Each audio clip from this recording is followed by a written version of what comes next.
अच्युतं केशवं नारायणं कृष्णं दामोदरं वासुदेवं भजे श्रीधरं माधवं गोपिकावल्लभं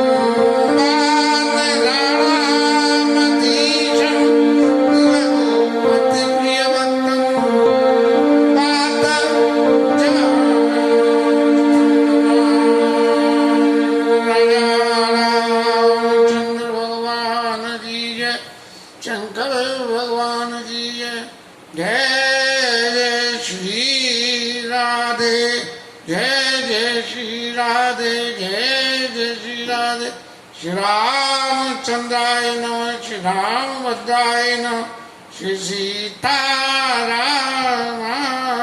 नमः। यह इतिहास पुनीत अति उमय कही के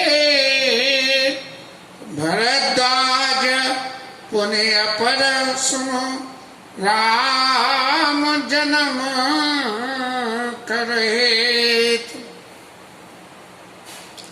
कल की कथा का विश्राम इसी जगह पे हुआ था जिसमें भरद्वाज ऋषि को याज्ञवल्क्य ऋषि कह रहे हैं कि जो मैंने मनुष्यत्वपा की कथा का प्रसंग आपको सुनाया और ये भगवान के जन्म का एक कारण था।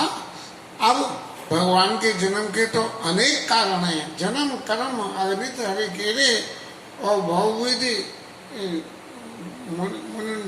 मुनि बरने घनेरे, ऐसा सा कुछ है।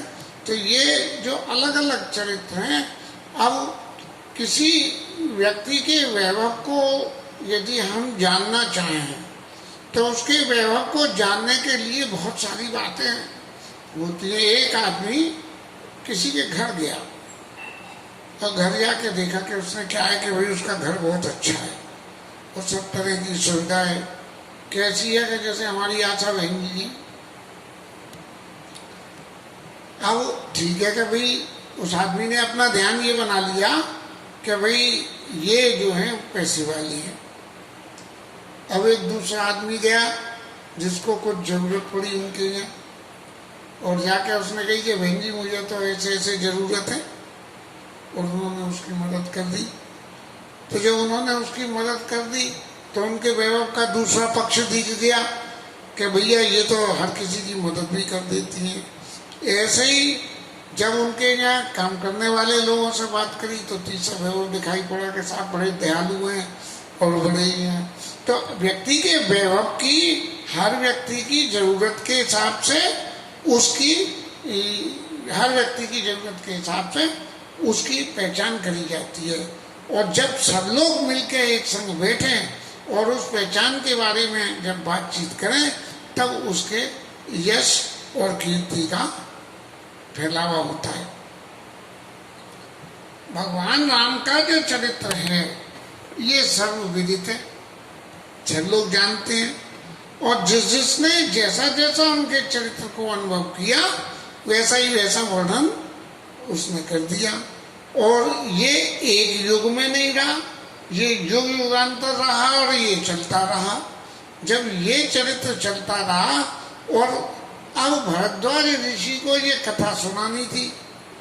याज्ञवल्क्य ऋषि भाई ये तो अच्छी तरह से समझ रहे थे, चाहो सुने राम गुण गूढ़ा कीने प्रश्न मनोवती गूढ़ा।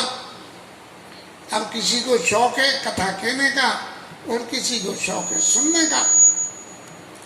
कहने वाले तो कथा कह रहे हैं और सुनने वाले कथा को सुन रहे हैं और दोनों का आनंद इसी में ही है। ये राम कथा भागवत कथा ही दो ऐसी वस्तु हैं जो वस्तु कभी ऐसा नहीं है कि आज इतना हो गया तो ये खत्म हो गई, ये सतत है और हमेशा रहती है ये चीजें।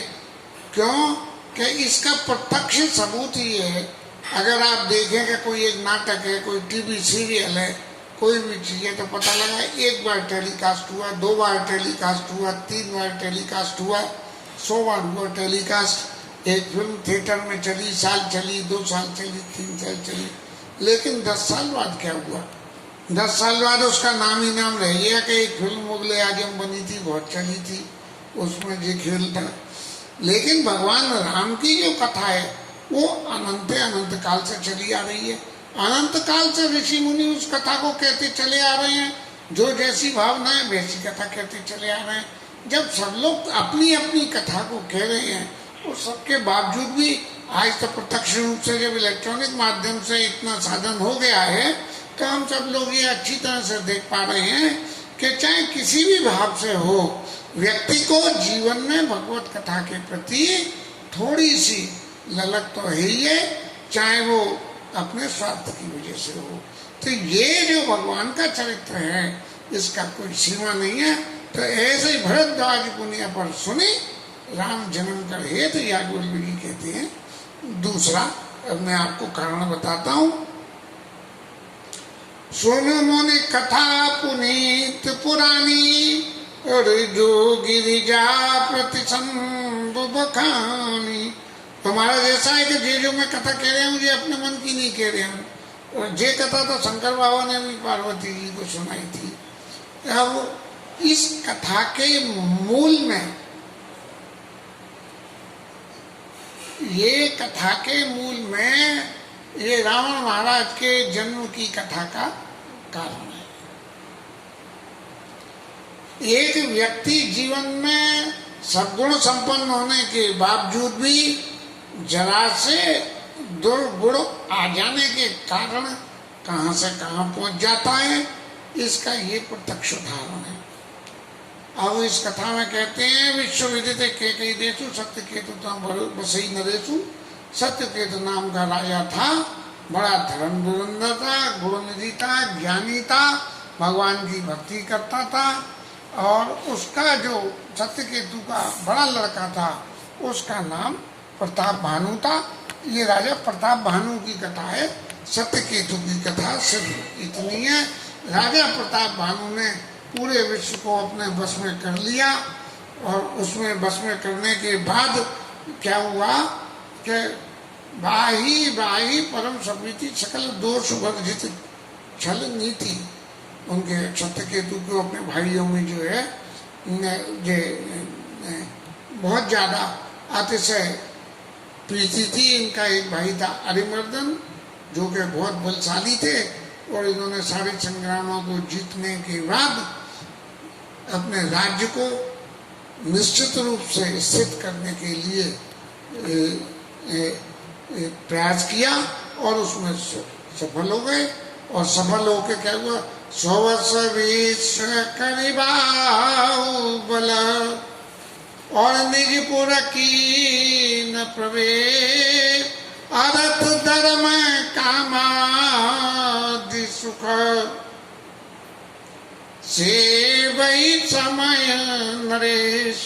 अर्थ धर्म और काम इन तीनों सुखों को यथा समय पे प्रताप भानु राजा सुख को उपभोग करता था, और सारी प्रजा बहुत सुखी थी। सब बहुत सारे चरित्र जो कि किसी अच्छे से अच्छे शासन में होने चाहिए वो सब हो रहे थे। और इन सब के होने का सबसे बड़ा कारण क्या था कि जहाँ लगी कई पुराण श्रुति एक एक सब जाल बारी सहस्त्र सहस्त्र नप किए सहित अनुराग। अनुराग के साथ में, प्रेम के साथ में एक एक जहाँ श्रुतियों ने यज्ञ करने की कही थी वो 1000 बार उसने कहा। और यज्ञ करने का अर्थ क्या था कि यज्ञ करने का अर्थ एक ही था कि हृदय में कछु फल अनुसंधान, कोई के इस यज्ञ का कोई फल मिले, ये कामना बिल्कुल नहीं थी। भूप विवेकी परोक्ष ज्ञान, परम चतुरता कि यदि हम यज्ञ करने के उपरांत कोई भी मांगेंगे, कुछ अपनी मांग रखेंगे तो उतना ही मिलेगा, लेकिन बिना मांगे ही जब हम पुण्य कार्य करते हैं तो उसका तो फल भी अनंत ही हो जाता है। और करई कर्म धर्म मन वाणी और वासुदेव अर्पित नृप ज्ञानी, इतना ज्ञानी था कि जो भी कुछ करता था वो करने के बाद में भगवान के चरणों में उसको अर्पण कर देता था। भगवान के चरणों में अर्पण करने का क्या मतलब रहा? हम जितनी भी पूजाएं करते हैं, पूजा करने के बाद में कहीं ना कहीं कुछ तो होता ही है ऐसा कि कहीं कभी भूल हो जाए या कोई वैसी कोई बात हो जाए, तो हम क्या करते हैं कि अपने करे हुए उस कर्म को भगवान के चरणों में समर्पित कर देते हैं। क्या है मंत्र याद नहीं आ रहा, न इति मम, वो है याद नहीं आ रहा इस वक्त, तो ये मेरा नहीं है, ये सब महाराज आपका ही है। ऐसा भगवान के चरणों में उन सबको अर्पित कर देता था। अब इस अर्पित करने की एक घटना और जीवन में एक देखने को मिली कि एक भले आदमी जो कुछ करते थे उनका चरित्र जो भी था गुण दोष था, और जीवन में दोषों की बहुत कमाई कर लेते थे। और फिर वो महाराज कहते, एक दिन उनसे कही कि महाराज आप तो द्वारकानाथ के रोज दर्शन करने जाओ और ऐसे अब गुणों को आपने अपने पास में पाल रखा है, तो क्या ऐसा करना उचित है? तो उन्होंने वासुदेव अर्पित ज्ञानी वाली चौपाई भूल के और ये कहा कि महाराज द्वारकानाथ पे जामे रोज सुबह और जाके उनके चरणों में महाराज ले कल तक की कमाई सब आपके चरणों में गुण है तो, और अब गुण है तो सब आपके चरणों में समर्पण कर दिए। और उसे करने के बाद अब हम तो शुद्ध हो गए और फिर हम नए से कमाई शुरू कर दें। तो ये करई जो धर्म कर्म मन वाणी, मन वचन और कर्म से जो काम करते थे वासुदेव अर्पित वो करते थे वासुदेव। लेकिन उसमें एक चीज ये थी कि हृदय न कछु फल अनुसंधान, उसमें अपना हित की कोई बात नहीं थी, खाली ये करना है। करने के बाद महाराज आपके चरणों में, जीवन में पुण्य कार्य कोई भी करना हो तो भगवत चरणों में जरूर उनका अर्पण कर दे और अपने लिए उसमें से कुछ भी न रखे। यदि अपने लिए रखेगा उसमें से तो जो अभी घटना बताई इस स्वार्थ की वशीभूत होके और बुद्धि फिर कुछ ऐसा करेगी जो इनके प्रताप भानु राजा के समय में हो गया। हमारे यहाँ की राजनीति में आज बहुत कुछ खेल मिलते जुलते हो रहे हैं। अब इन खेलों का परिणाम क्या होगा ये आगे जाके बताएगा। एक बार प्रताप भानु राजा इतने सब कर्म करने के बाद, सारी अच्छी बातों को करने के बाद में राजा का धर्म है कि वो शिकार करे। इस धर्म को धर्म मान के और शिकार पे चले गए महाराज। और शिकार में करते करते जाके एक सुअर मिल गए और उनके पीछे लग गए, सब रास्ता भूल गए। सैनिक जो साथ गए थे सब छूट गए और वन में जाके जो है कहीं फंस गए। जब वो बहुत परेशान रहे तो उन्होंने जाके किसी मुनि का आश्रम देखा। उस मुनि के आश्रम में जाके और उन्होंने ऐसा लगा कि ये कोई विशिष्ट मुनि हैं। और यहाँ जाके जो वासुदेव अर्पित नृप ज्ञानी शब्द था उस शब्द में अवकट हो गया कि जहाँ मुनि दिखे भगवान तो सामने प्रत्यक्ष में दर्शन देते नहीं है, तो अर्पण ही उनके लिए होता है। लेकिन जब प्रत्यक्ष में मूर्ति दिखती है तब आदमी मांगे बिना कुछ नहीं रहता। तो ऐसे ही वो व्यक्ति, वो राजा प्रताप भानु को जब वो मुनि दिखे तो दिख के जाके उन्हें ढोक दंडोत लगाई और उनसे कहा कि महाराज ऐसे ऐसे जो है मेरे बड़े भाग्य। जीवन में जब आप अच्छी अच्छी बातें करें तो अच्छी अच्छी बातों को करते करते अपने जीवन में हमें ये भी ख्याल करना पड़ेगा कि इन अच्छी बातों के संग कोई दुर्गुण तो हमारे अंदर नहीं आ रहे। और यदि हमारे अंदर कोई दुर्गुण आ गए और हमने उन्हें जरा भी छोड़ दिया तो इन दुर्गुणों का परिणाम जो प्रताप भानु राजा के जीवन में हुआ ऐसा ही हो जाता है। और इसके परिणाम में क्या हुआ कि जाके उनको प्रणाम करा और प्रणाम करके बैठ गए। और गोस्वामी जी लिखते हैं तुलसी जस भवतव्यता और तैसे ही बनाई सहाय आप वैताई में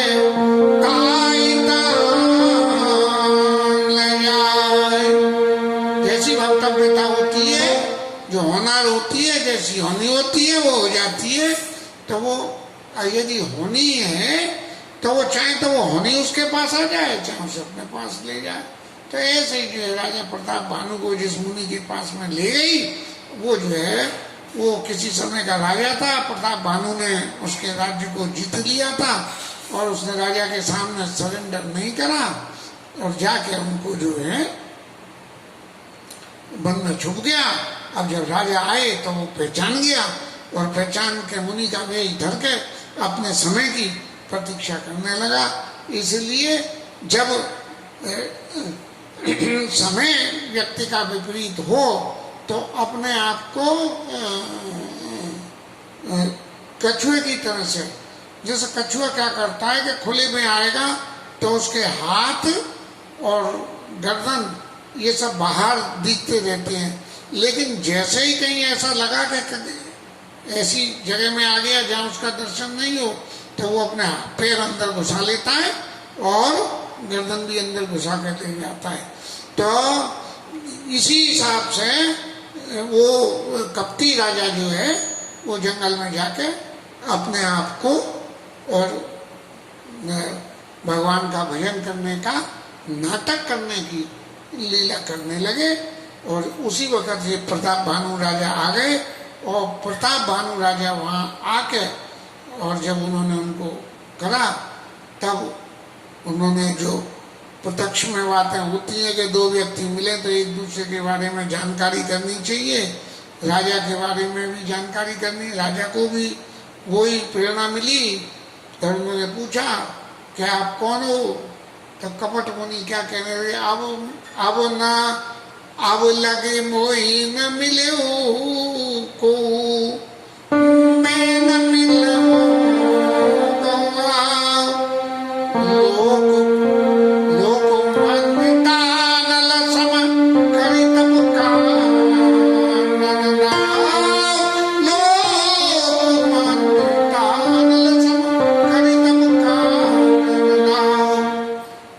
कोई न मिलता है और न मैं किसी को मिलने जाता हूँ।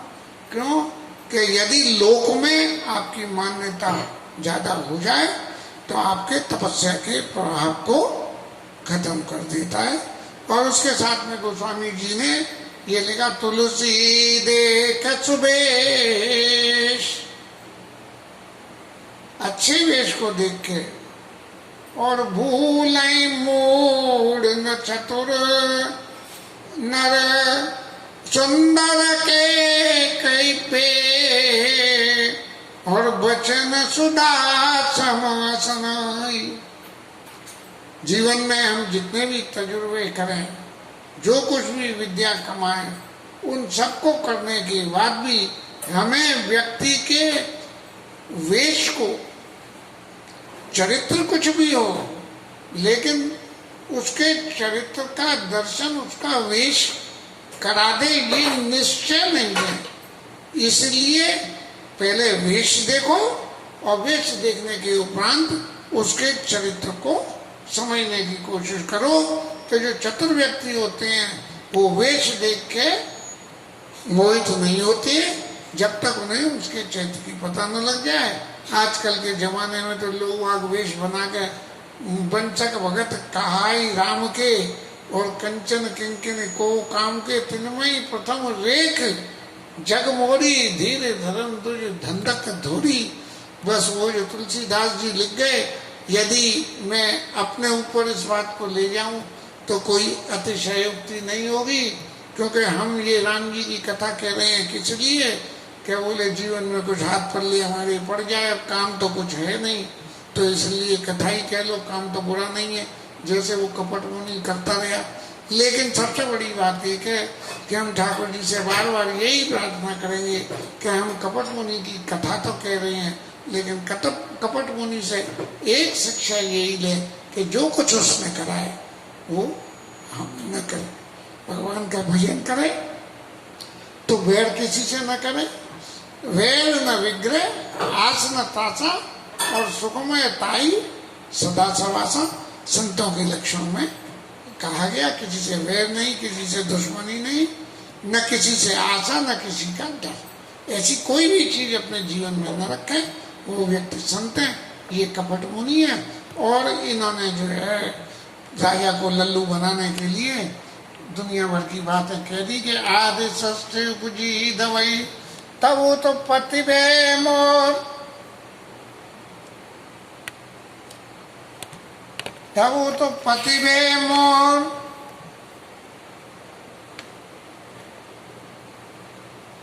धरी न दे नहीं, आदि सस्ते उपजी जवई, तब वो तो पति बे मोर, नाम एक तन है तू तेई, और दे न धरी बोल।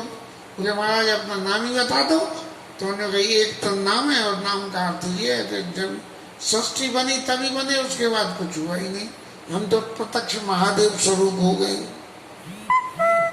अब जब महादेव जी के स्वरूप हो गए तो राजा को ऐसा लगा कि जी जो कह रहे हैं कि सब कुछ सही है। तो उन्होंने कही ये ला प्रत्यक्ष में अब तो महादेव बन गए।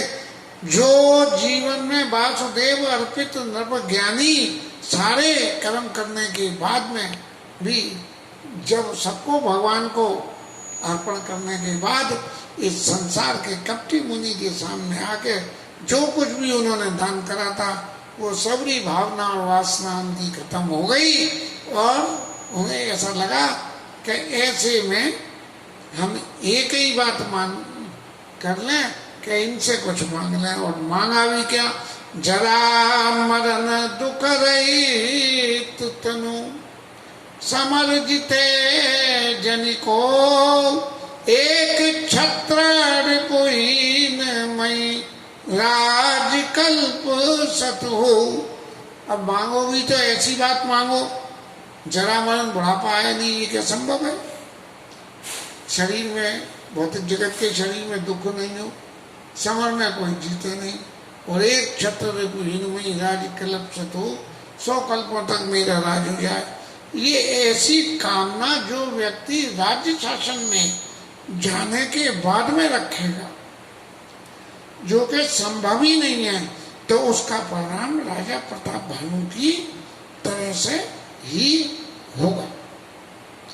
मैं व्यक्तिगत रूप से खुद ये कहता हूं कि राजनीति में कोई भी व्यक्ति यदि आ जाए तो अपने आप को जनता का सेवक माने, केवे नहीं मुंह से कि मैं जनता का सेवक हूँ, लेकिन जनता की सेवा करे।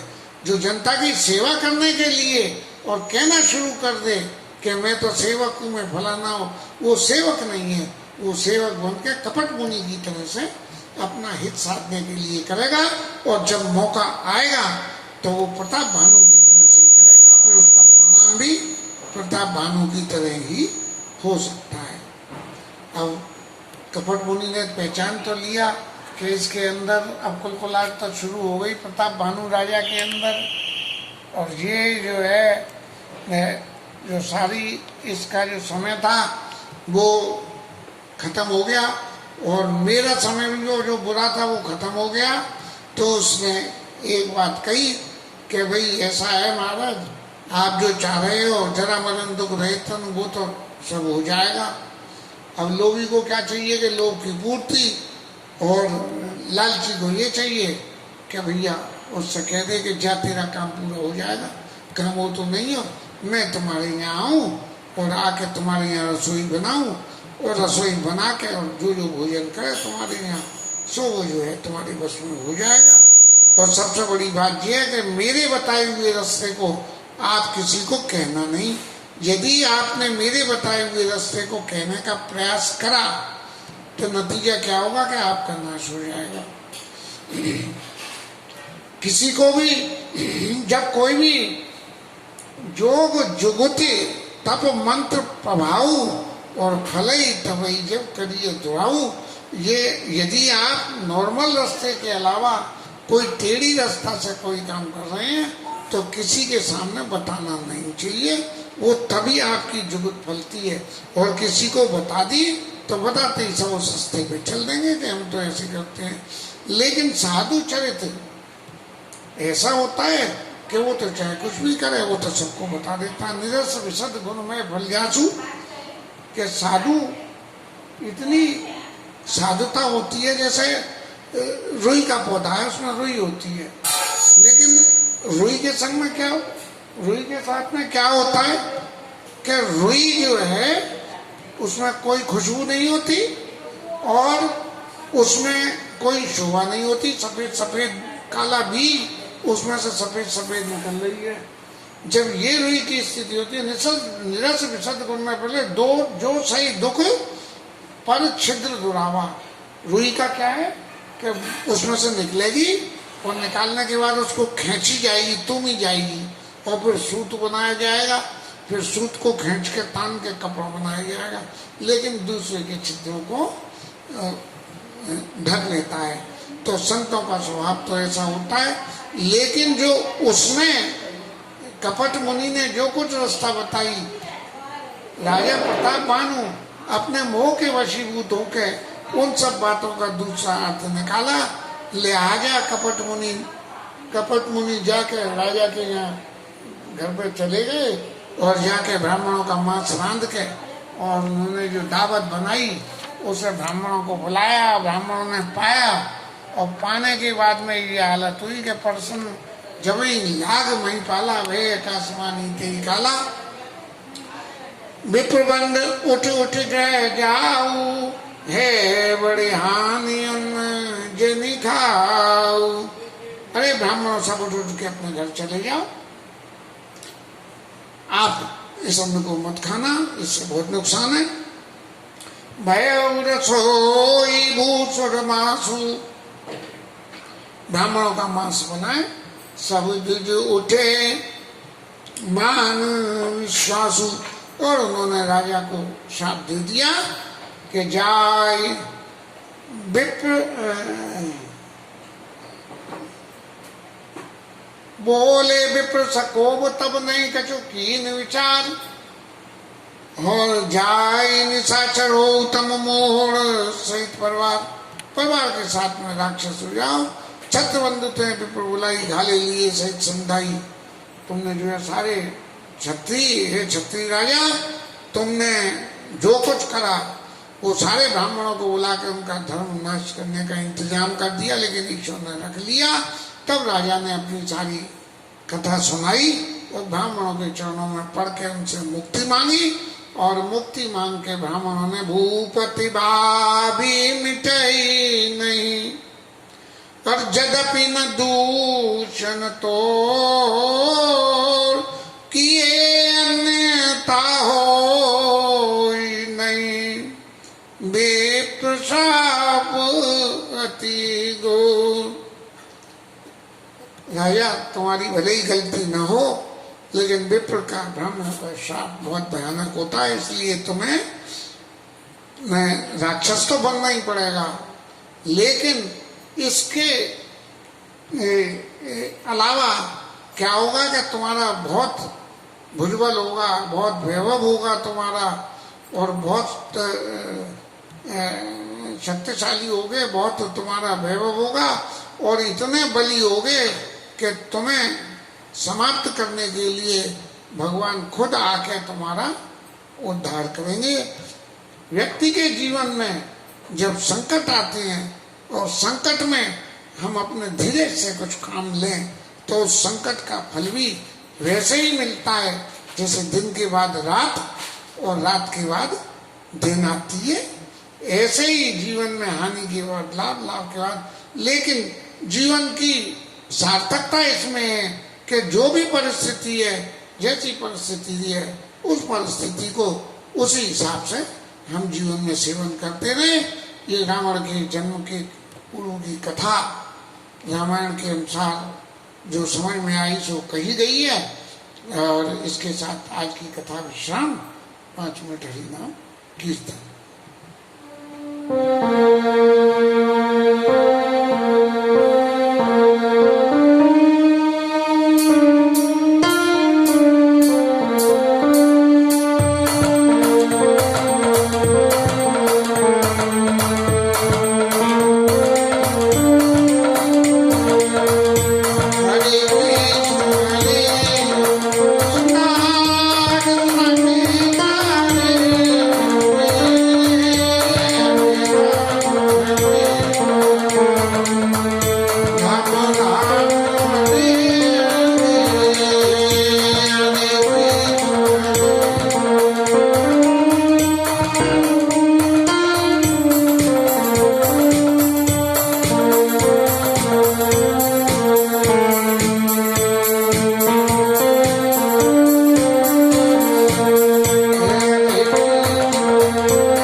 जय जय श्री राधे